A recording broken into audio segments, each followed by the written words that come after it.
Many of us are familiar with the belief of this in-between space between heaven and hell.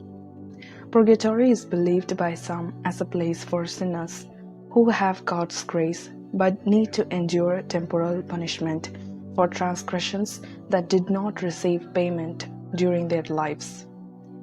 In other words, if anyone has any leftover sin, this place purges them of it before they reach the gates of heaven. As for purgatory, Catholic and other denominations believe it is for refinement, purification, and fire. St. Catherine depicts purgatory not so much as a place, but rather as a process through which the effects of sin, referred to as the rust of sin, which are purged away. Although the idea of divine punishment is not to be disregarded in her account, what comes to the fore is the application of God's burning love for the soul. This is to be the context in which purgatory is considered. In this video, we will be giving accounts of saints who had mystical visions and experiences about purgatory, supporting the belief. Saint Maria Faustina, most commonly known as Saint Faustina, was a Polish nun who claimed to have a series of visions that included Jesus, the Eucharist, angels, and various saints. It is from her visions, recorded in her diary, that the Church received the now popular devotion called the Divine Mercy Chaplet. In one entry, she tells of a vision of purgatory. I saw my guardian angel who ordered me to follow him. In a moment I was in a misty place, full of fire, in which there was a great crowd of suffering souls. They were praying fervently, but to no avail for themselves. Only we can come to their aid. The flames which were burning them did not touch me at all. A guardian angel did not leave me for an instant. I asked these souls what their greatest suffering was. They answered me in one voice that their greatest torment was longing for God. I saw Our Lady visiting the souls in purgatory. The souls call her the Star of the Sea. She brings them refreshment. I wanted to talk with them some more, but my guardian angel beckoned me to leave. We went out of that prison of suffering. I heard an interior voice which said, "My mercy does not want this, but justice demands it."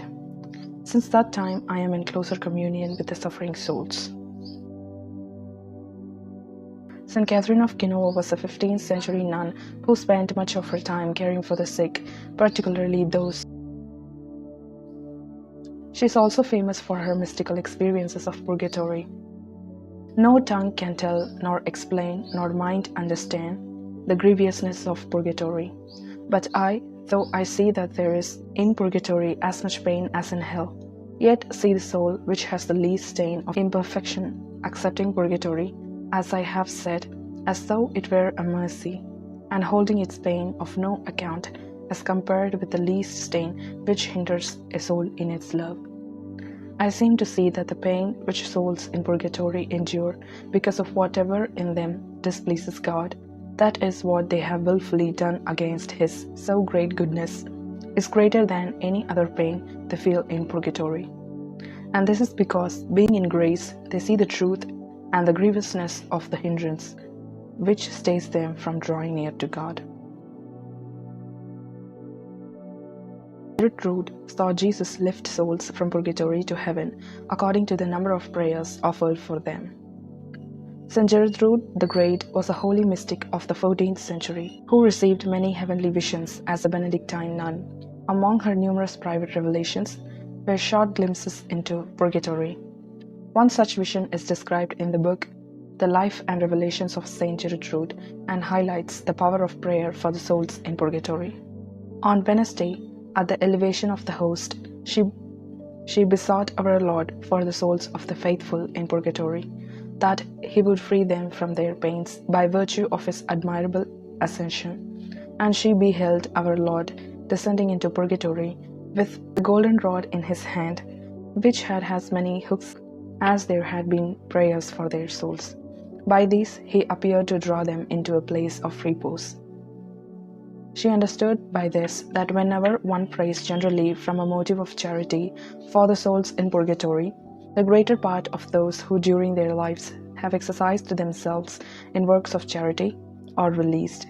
The Catholic Church teaches that the souls in purgatory are still in some mysterious way connected to the Church on earth, and our prayers have an effect on their time spent in this final stage of purification.